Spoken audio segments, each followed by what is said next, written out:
Hello friends, welcome to JSSC education. आज हम लोग ज्योमेट्री में पॉलीगन या हिंदी में इसे बहुभुज कहते हैं, इसे पढ़ेंगे। तो आइए शुरू करते हैं। सबसे पहले ये जानते हैं कि पॉलीगन या बहुभुज होता क्या है। तो तीन या तीन से ज़्यादा भुजाओं से मिलकर बनी एक बंद आकृति को हम लोग पॉलीगन कहते हैं।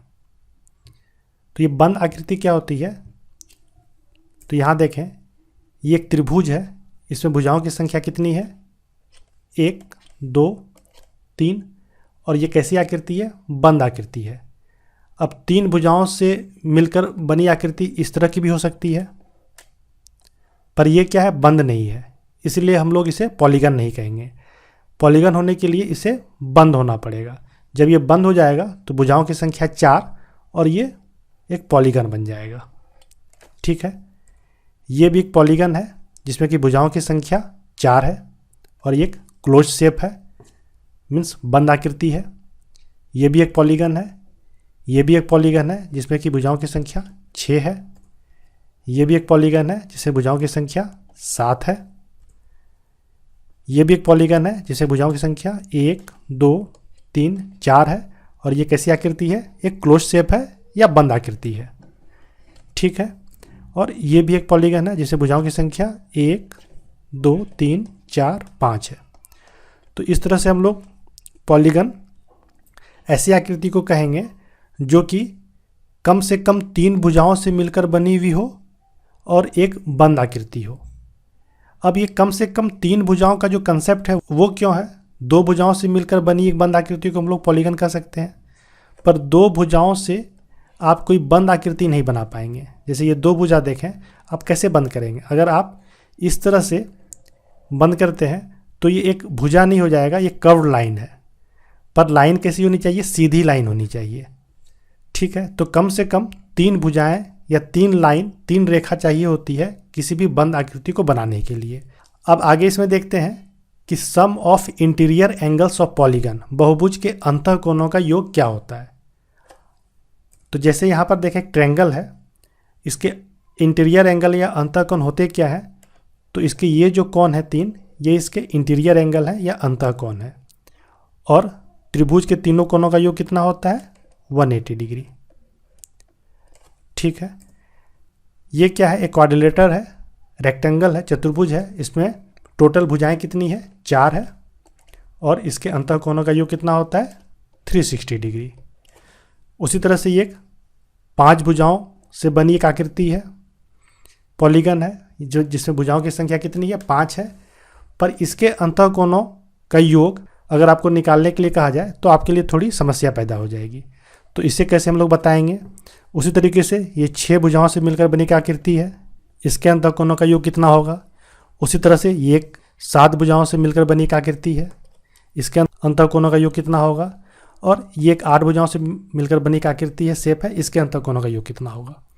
तो इस तरह से 3 और 4 भुजाओं का तो आपको पता होता है, पर इस तरह के ज़्यादा भुजाओं वाला, साइड्स वाला अगर आपको पॉलीगन दिया जाए तो आप कैसे बताएंगे? तो उसका फार्मूला होता है n-2 इंटू 180 डिग्री। जहाँ पर n क्या है? तो n है नंबर ऑफ साइड्स। जैसे आप यहाँ पर देखें कि यहाँ पर नंबर ऑफ साइड्स कितना है? 3 है। और आपका फार्मूला क्या है? n-2। तो n-2 इंटू 180। जब इसको आप सॉल्व करेंगे तो आपको कितना आएगा? 180 डिग्री। यहाँ पर भुजाओं की संख्या कितनी है? 4। और इसको आप 2 से माइनस करेंगे और इसको जब 180 से मल्टीप्लाई करेंगे तो यह आ जाएगा 360 डिग्री। उसी तरह से यहाँ पर भुजाओं की संख्या 5 है, तो इसमें अंतःकोण निकालने के लिए 5 - 2 इंटू 180 डिग्री। ठीक है, तो इस तरह से कोई भी पॉलीगन हो, अगर आपको भुजाओं की संख्या पता है तो आप इस फार्मूला का यूज़ करके उसके अंतःकोणों का योग बता सकते हैं। पर यह फार्मूला आया कैसे, आपको ये भी जानना है। तो यहाँ पर आप देखें कि एक त्रिभुज है, इसमें अंतःकोणों का योग आपको पता है कि 180 डिग्री है। ये एक रेक्टेंगल है, इसमें आप कितने त्रिभुज बना सकते हैं? 2 त्रिभुज बना सकते हैं, 1 और 2। तो एक त्रिभुज का अंतःकोण 180 डिग्री और दूसरे त्रिभुज का अंतःकोण 180 डिग्री। जब दोनों का आप जोड़ देते हैं तो टोटल 360 डिग्री के अंतःकोणों का योग हो गया। उसी तरह से ये 5 भुजाओं से बना एक पॉलीगन है, इसमें कितने ट्रायंगल बनेंगे, तो 1, 2 और 3, टोटल 3 ट्रायंगल बने।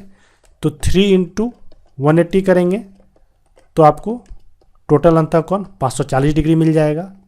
भुजाओं की संख्या यहाँ पर कितनी है, 5 है। उसी तरह से ये 6 भुजाओं से मिलकर बनी एक आकृति है और इसमें टोटल ट्रायंगल कितना है, 1, 2, 3, 4। तो 4 इंटू 180 करेंगे तो आपका टोटल अंतःकोण कितना आ जाएगा, 720 डिग्री। यहाँ पर देखें टोटल भुजाओं की संख्या 7 है और ट्रायंगल कितने बन रहे हैं, 1, 2, 3, 4, 5। तो 5 इंटू 180 करेंगे तो आपका टोटल अंतःकोण आ जाएगा 900 डिग्री। यहाँ पर देखें तो भुजाओं की संख्या कितनी है, 1, 2, 3, 4, 5, 6, 7, 8 और टोटल ट्रायंगल कितने बन रहे हैं, 1, 2, 3, 4, 5, 6। तो 6 इंटू 180 करेंगे तो आपका टोटल अंतःकोण यहाँ से मिल जाएगा। तो इस तरह से आप देखें नंबर ऑफ ट्रायंगल्स जो हैं वो टोटल साइड के साथ एक तरह का रिलेशनशिप रखे हुए हैं। जैसे कि यहाँ पर 4 अगर साइड्स है तो नंबर ऑफ ट्रायंगल कितने बन रहे हैं, 2, और 2 को आप 180 से मल्टीप्लाई कर रहे हैं तो आपका टोटल अंतःकोण मिल रहा है। उसी तरह से यहाँ 5 साइड है तो नंबर ऑफ ट्रायंगल 3 है, मीन्स 2 कम है। यहाँ नंबर ऑफ साइड्स 6 है तो नंबर ऑफ ट्रायंगल कितना है, 4 है, 2 कम है। ठीक है, यहाँ भी 2 कम था। यहाँ पर नंबर ऑफ साइड्स 7 है तो नंबर ऑफ ट्रायंगल 2 कम है, 5 है। यहाँ पर नंबर ऑफ साइड्स 8 है तो नंबर ऑफ ट्रायंगल कितना है, 2 कम है, 6 है। तो नंबर ऑफ साइड्स पता हो तो आप नंबर ऑफ ट्रायंगल्स आराम से निकाल सकते हैं। आप 2 घटा दें तो उतना नंबर ऑफ ट्रायंगल्स आप उसमें बना सकते हैं और हर एक ट्रायंगल जो है 180 डिग्री का, तो टोटल अंतःकोण आप वहाँ से निकाल सकते हैं।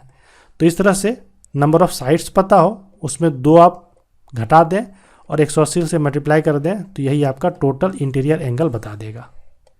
ठीक है, वही मैंने यहाँ पर लिखा है कि नंबर ऑफ साइड्स पता हो उसमें आप 2 घटा दें इंटू 180 कर दें तो वो टोटल आपका इंटीरियर एंगल दे देगा। एग्जाम में क्वेश्चन ही पूछा जाता है कि आपको ये पूछा जा सकता है कि कोई एक पॉलीगन है जिसमें कि भुजाओं की संख्या 12 है, आप टोटल इंटीरियर एंगल का सम बताएं, इसके अंतःकोणों का योग बताएं। तो नंबर ऑफ साइड्स अगर 12 दिया हुआ है तो आप 12 में से 2 घटाएं n-2 और इसमें 180 से मल्टीप्लाई कर दें तो ये आपका टोटल अंतःकोण दे देगा 1800 डिग्री।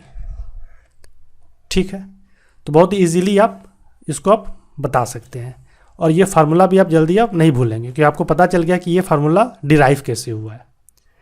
अब हम लोग आगे बढ़ते हैं। Each interior angle of regular polygon, सम बहुभुज के प्रत्येक अंतःकोण कितने होते हैं। सबसे पहले ये जानें कि रेगुलर पॉलीगन होता क्या है। जैसे यहाँ पर देखें तो ये एक त्रिभुज है जिसमें कि भुजाओं की संख्या कितनी होती है, 3 होती है। रेगुलर का अर्थ है कि जो भी भुजाएं उसमें होगी सारी भुजाएं इक्वल होगी, बराबर होगी। तो यहाँ पर तीनों भुजाएं इस त्रिभुज की बराबर है। ऐसे त्रिभुज को हम क्या कहते हैं, समबाहु त्रिभुज कहते हैं या इंग्लिश में इक्विलेटरल ट्रायंगल कहते हैं।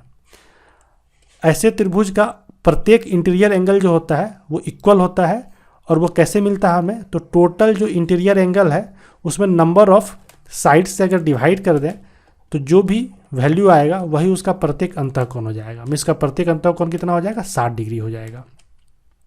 उसी तरह से ये एक पंचभुज है, 5 भुजाओं से मिलकर बना एक पॉलीगन है और पांचों भुजाएं क्या है, आपस में बराबर है। ठीक है, और हम जानते हैं कि इसके interior angle, total interior angle कैसे निकालते हैं, तो 5 - 2 n-2 इंटू 180। ठीक है, और इसको नंबर ऑफ साइड्स से अगर डिवाइड कर देंगे, नंबर ऑफ साइड्स कितना है इसमें, 5 है, तो प्रत्येक अंतःकोण यहाँ पर हमको मिल जाएगा। अगर इसको सॉल्व करें तो 5 × 2 3, 18 × 3 54, मीन्स 540/5, मीन्स प्रत्येक अंतःकोण हो जाएगा इसका 108 डिग्री का।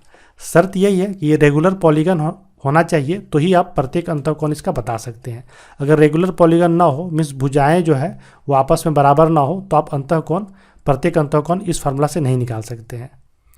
जैसे यहाँ पर ये षटभुज है, मीन्स 6 भुजाओं वाली ये पॉलीगन है और इसमें सारा जो भुजा है इसका बराबर है। टोटल भुजाएं 6 है तो इसके टोटल इंटीरियर एंगल कितने हो जाएंगे 6 - 2 × 180 और प्रत्येक अंतःकोण ईच इंटीरियर एंगल हो जाएगा /6। मीन्स टोटल इंटीरियर एंगल आप निकाल लें, उसको नंबर ऑफ साइड से डिवाइड कर दें तो आपका वो प्रत्येक इंटीरियर एंगल बता देगा। ठीक है, तो यही मैंने यहाँ पर लिखा है कि n - 2 180 डिग्री, ये 180 है, ये 0 नहीं है, तो 180 से इसको मल्टीप्लाई करें और divide by number of sides कर दें तो आपको ईच इंटीरियर एंगल दे देगा। बस रेगुलर पॉलीगन का ही आप प्रत्येक अंतःकोण इस फार्मूला से निकाल सकते हैं। भुजाएं क्या हो आपस में बराबर हो, सभी भुजाएं बराबर हो। अगर भुजाएं बराबर ना होगी तो ये फार्मूला आपका एप्लीकेबल नहीं होगा। टोटल अंतःकोणों का योग आप बता सकते हैं, पर प्रत्येक अंतःकोण वैसी स्थिति में आप नहीं बता पाएंगे अगर वो रेगुलर पॉलीगन नहीं होगा तो। ठीक है, आगे बढ़ते हैं। Sum of exterior angle of polygon, बहुभुज के बाह्य कोणों का योग क्या होगा। अभी तो हम लोग इंटीरियर एंगल का सम देखे थे, अब बाह्य कोणों का योग देखें कितना होता है, तो ये होता है 360 डिग्री। पॉलीगन कैसा भी हो, चाहे उसमें भुजाओं की संख्या 3 हो, 4 हो, 5 हो, 10 हो, 12 हो, उसमें एक्सटीरियर एंगल का जो सम होगा वो 360 डिग्री होगा। ये कैसे होता है वो देखते हैं।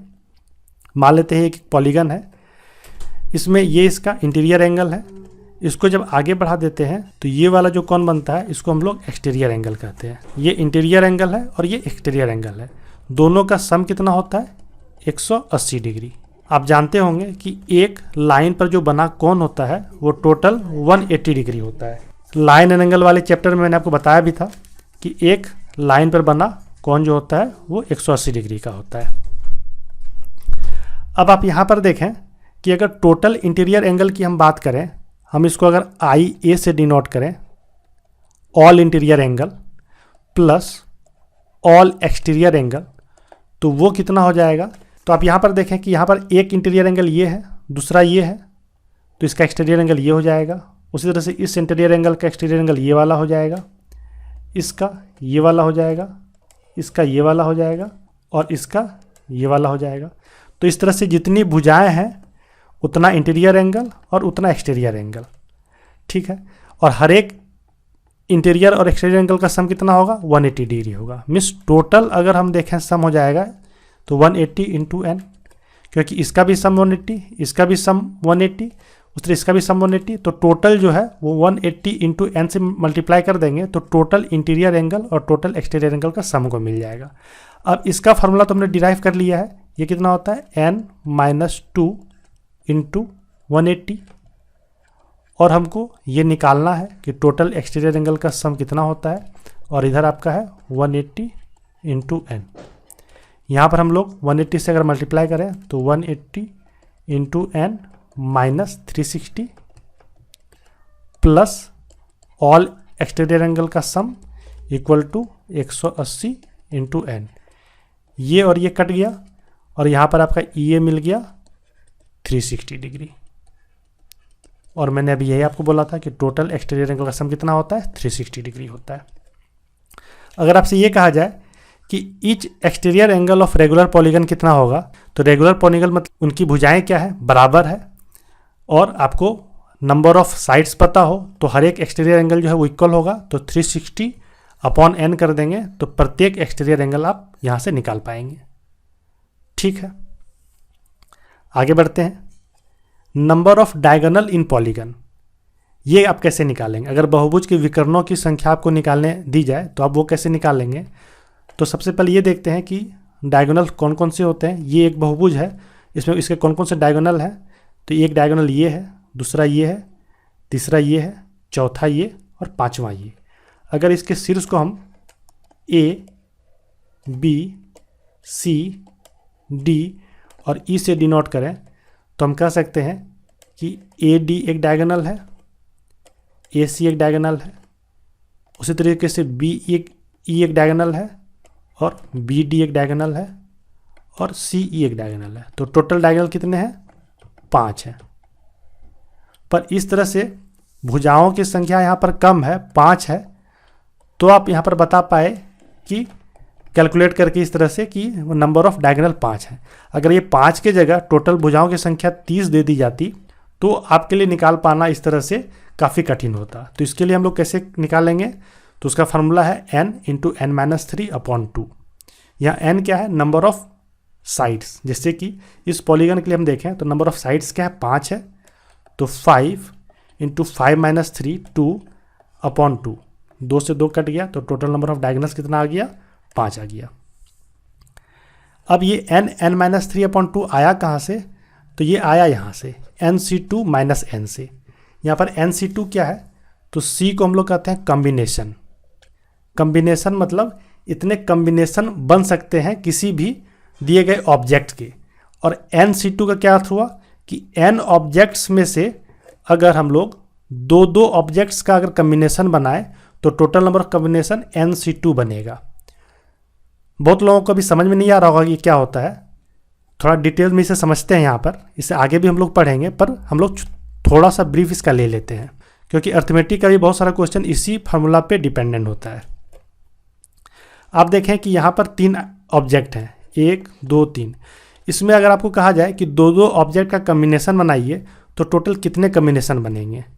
तो आप देखें, एक कम्बिनेशन तो इन दोनों का, एक कम्बिनेशन इन दोनों का और एक कम्बिनेशन इन दोनों का। मीन्स दो ऑब्जेक्ट का कम्बिनेशन बनाना हो तो टोटल 1 2 3 कम्बिनेशन यहाँ पर बनेगा।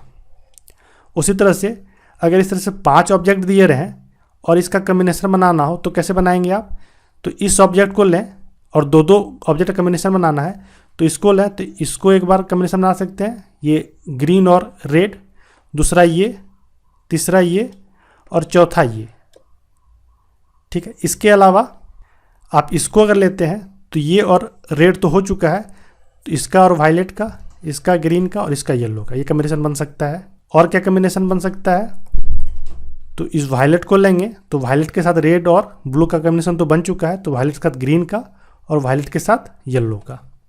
और अगर येलो का लें तो येलो का वायलेट, रेड और ब्लू के साथ बन चुका है, ग्रीन के साथ बन सकता है।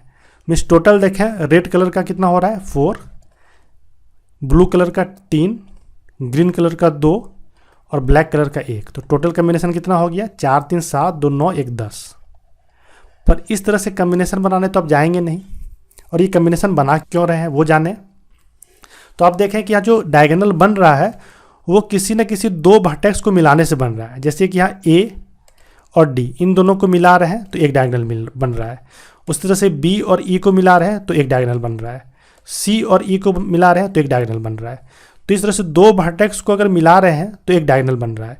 अगर टोटल वर्टेक्स हमें पता हो, यहाँ पर टोटल वर्टेक्स कितना है, शीर्ष कितना है, 1 2 3 4 5, 5 में से अगर हम देख लें कि दो वर्टेक्स का कितना कम्बिनेशन बन रहा है तो हम आराम से बता सकते हैं कि नंबर ऑफ डायगोनल कितना है। तो वही मैंने यहाँ पर लिखा है कि 5C2 मीन्स 5 ऑब्जेक्ट्स में से दो का कितना कम्बिनेशन बन सकता है। और इसको हम लोग कैसे लिखते हैं, ये कम्बिनेशन को अगर हमको हटाना हो तो कैसे लिखते हैं? तो इसको फैक्टोरियल में लिखते हैं। फैक्टोरियल का जो कंसेप्ट है मैंने आपको नंबर सिस्टम में यूनिट डिजिट में बताया है, आप वहाँ भी देख सकते हैं।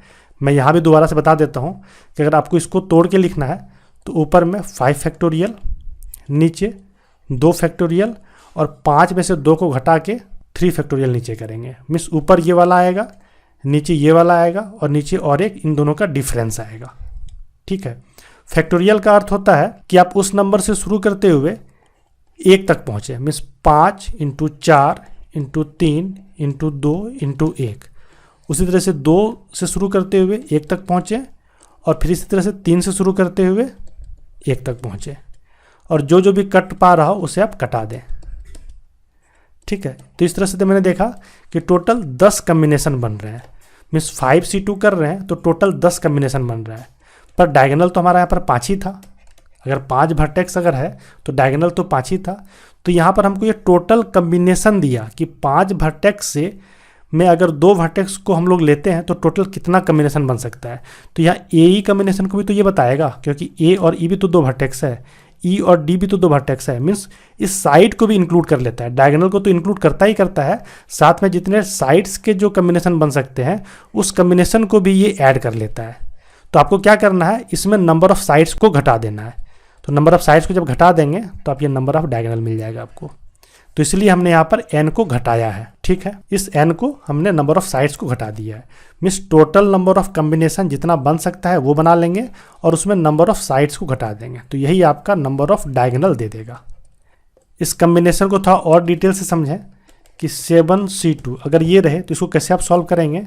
तो 7 फैक्टोरियल अपॉन 2 फैक्टोरियल और इन दोनों का डिफरेंस मीन्स 5 फैक्टोरियल। इसको आप तोड़ के तो सॉल्व कर ही सकते हैं, मैं आपको थोड़ा आसान तरीका बताता हूँ कि 7 फैक्टोरियल आप क्या लिख सकते हैं, 7 इंटू 6 इंटू 5 फैक्टोरियल ये लिख सकते हैं। आप 1 तक ना जाके हम 5 फैक्टोरियल तक छोड़ दिए और नीचे 2 इंटू 5 फैक्टोरियल, ये से ये कट गया और ये 2 इंटू 1 2 से 6 कटा तो 3 मीन्स टोटल 21 कम्बिनेशन बन सकता है। ठीक है, उसी तरह से 8C2 रहे 9C2 रहे, आप बहुत ही आसानी से जो है इसका वैल्यू निकाल सकते हैं।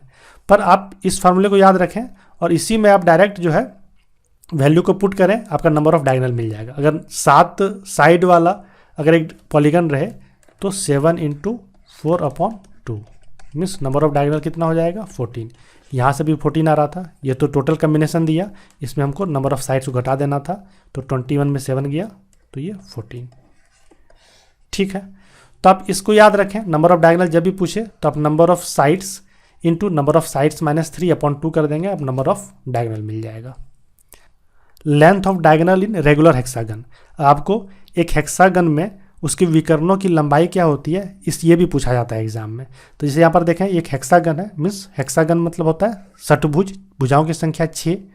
अगर इसमें आपको डायगोनल का लेंथ पूछा जाए तो आप कैसे निकालेंगे, तो सबसे पहले यहाँ देखें कि डायगोनल कौन कौन से बन सकते हैं। एक तो ये डायगोनल बन सकता है कि इस वर्टेक्स को इस वर्टेक्स से मिला दें, और दूसरा डायगोनल कि इस वर्टेक्स से इस वर्टेक्स को मिलाए और इस वर्टेक्स से इस वर्टेक्स को मिलाए। मीन्स 2 तरह के डायगोनल मिल सकते हैं, एक जो कि इस वर्टेक्स को एक छोड़कर दूसरे वर्टेक्स से मिलाए और दूसरा 2 वर्टेक्स छोड़कर तीसरे वर्टेक्स से मिलाए। तो इस तरह से 2 अलग अलग तरह के डायगोनल मिलेंगे, इसके अलावा और ऐसा कोई डायगोनल नहीं मिलेगा जिसका कि लेंथ अलग होगा। तो सबसे पहले हम लोग देखते हैं ये रेड वाला कि इस डायगोनल का लेंथ कैसे निकालेंगे। तो ये डायगोनल देखें, इसका लेंथ निकालने के लिए ये अगर रेगुलर हेक्सागन है, इसके भुजाओं का जो लेंथ होगा वो क्या होगा, इक्वल होगा। तो हम मान लेते हैं कि इसके भुजाओं का लेंथ जो है वो a है। ठीक है, हम क्या किए, इसके इस भुजा और इस भुजा को आगे बढ़ा दिए तो ये यहाँ पर आके मिला। अब आप ये देखें कि रेगुलर हेक्सागन है तो इसके प्रत्येक अंतःकोण कितने होंगे। तो सबसे पहले total number of sum of interior angles कितना होगा, 6 - 2 इंटू 180, और प्रत्येक अंतःकोण बोलें तो इसको 6 से डिवाइड कर देंगे, तो 6 से 180 कटा 330 और 6 - 2 4 इंटू 30 मीन्स 120 डिग्री का जो है प्रत्येक अंतःकोण होगा। मीन्स ये भी 120 डिग्री और ये भी 120 डिग्री, तो ये कितना हो जाएगा 60 डिग्री, ये 60 डिग्री। तो रेस्ट ये वाला जो इस ट्रायंगल को देखें, अगर ट्रायंगल ABC की बात करें तो ये एंगल भी 60 डिग्री हो जाएगा, क्योंकि 2 एंगल 60 डिग्री है तो तीसरा भी 60 होना होगा, तो ही इसका टोटल जो सम है वो 180 आएगा। तो ये किस तरह का ट्रायंगल हो गया, इक्विलेटरल ट्रायंगल हो गया। तो ये भी भुजा A और ये भी भुजा A। ठीक है, अब ट्रायंगल आप इसको DE कह दें तो ट्रायंगल DEC में देखें, मीन्स मैं इस ट्रायंगल की बात कर रहा हूँ, DE और C।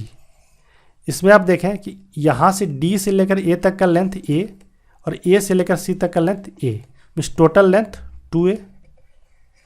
इधर भी E से लेकर C तक का टोटल लेंथ 2A, और ये जो AB है ये इसके मध्य बिंदु है, मीन्स DC का मध्य बिंदु A है और EC का मध्य बिंदु B है। तो मैंने कहा था मिड पॉइंट थ्योरम में कि जब 2 मध्य बिंदुओं को मिलाएंगे किसी त्रिभुज के 2 भुजाओं के, तो जो भुजा मिलेगा वो उसकी आधी होगी और उसके पैरेलल होगी, तीसरी भुजा के पैरेलल होगी।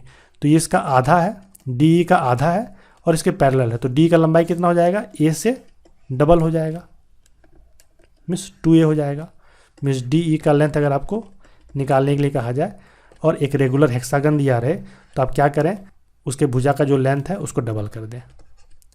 अब एक दूसरा जो विकर्ण है इसको हम देखें कैसे निकालेंगे। अगर इस विकर्ण की अगर बात की जाए तो इसे कैसे निकालेंगे, तो आप ये देखें कि ये रेगुलर हेक्सागन है तो इसका प्रत्येक जो कोण है वो 120 डिग्री, तो ये 120 डिग्री, और ये भुजा बराबर है, मीन्स ये वाला कोण और ये वाला कोण भी बराबर होगा, तो ये 120 हो गया, तो ये दोनों मिलकर 60 होना होगा, तो ये 30 डिग्री और ये 30 डिग्री।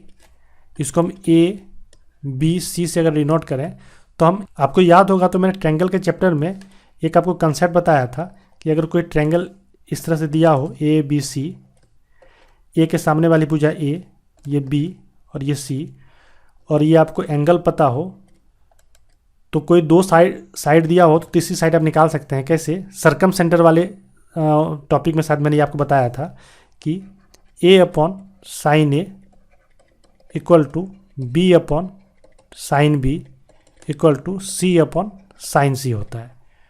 तो इसी को आप यहाँ पर यूज़ करेंगे। तो आप यहाँ पर कैसे निकालेंगे इसको? तो ट्रायंगल ACB में अगर देखें, ट्रायंगल ACB में तो ये 30 डिग्री है और इसके सामने की जो भुजा है वो A है, तो A upon sine 30 degree equal to हमको इसका लेंथ निकालना है AC का, यही डायगोनल है तो इसको हम x मान लेते हैं अपॉन इसके सामने का कोण 120 डिग्री। ठीक है, A अपॉन साइन 30 डिग्री 1/2 होता है और x साइन 120 डिग्री का वैल्यू कितना होता है? cos 30 degree. ये आपको ट्रिग्नोमेट्री में मैं आपको बताऊंगा, अभी आप इसको ध्यान में रखें कि sine 120 equal to cos 30 degree होता है। तो 2a equal to x upon cos 30 degree का वैल्यू √3 अपॉन 2। ठीक है, तो x इक्वल टू यहाँ से आ जाएगा √3a। तो इस डायगोनल का लेंथ हो गया √3a। आप डायरेक्ट याद भी रख लें कि समषटभुज में जो ये बड़ा वाला डायगोनल होता है इसका लेंथ होता है 2a और जो ये छोटा वाला डायगोनल होता है इसका लेंथ होता है √3 × a। ठीक है, इसको डिटेल से मैं आपको और बताऊंगा मेंसुरेशन में। ये ज्योमेट्री है तो इसे थोड़ा शॉर्ट ही करते हैं इसको। अब हम लोग क्या करते हैं, एक क्वेश्चन सॉल्व कर लेते हैं जिससे कि सारा कंसेप्ट हमारा एक साथ क्लियर हो जाए।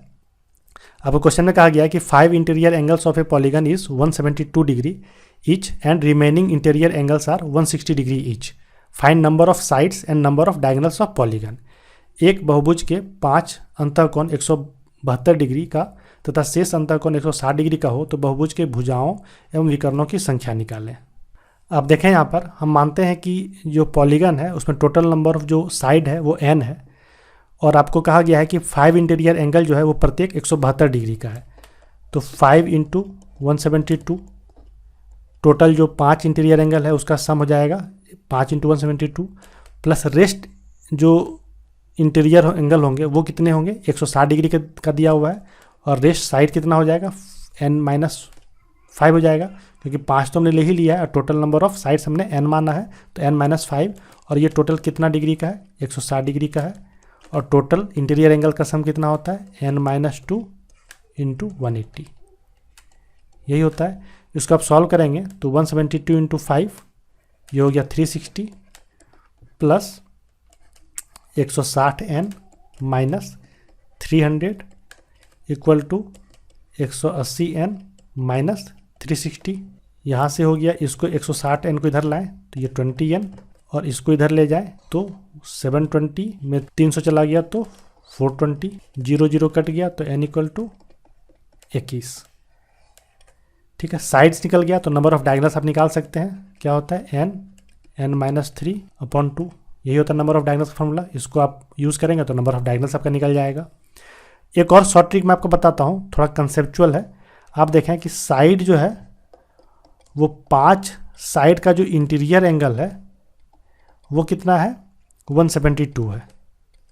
तो एक्सटीरियर एंगल इसका कितना हो जाएगा, अगर हर एक इंटीरियर एंगल 172 डिग्री का है तो एक्सटीरियर एंगल 8 डिग्री का हो जाएगा और टोटल एक्सटीरियर एंगल कितना हो जाएगा, अगर 5 साइड है तो 8 × 5 40, ई अगर कहें तो ये 40।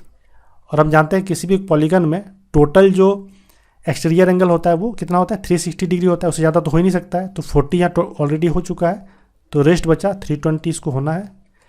और आपका दूसरा जो इंटीरियर एंगल दिया हुआ है वो 160 दिया हुआ है तो इसका एक्सटीरियर एंगल कितना हो जाएगा 20 डिग्री ईच हो जाएगा और 320 इसको होना है तो 20 डिग्री करके 320 कितना नंबर ऑफ साइड्स हो जाएगा तो 320 डिवाइड बाय 20 ये होगा ना, तो 16 हो जाएगा साइड। मीन्स 16 ऐसे साइड होंगे जिसका कि एक्सटीरियर एंगल 20 होगा।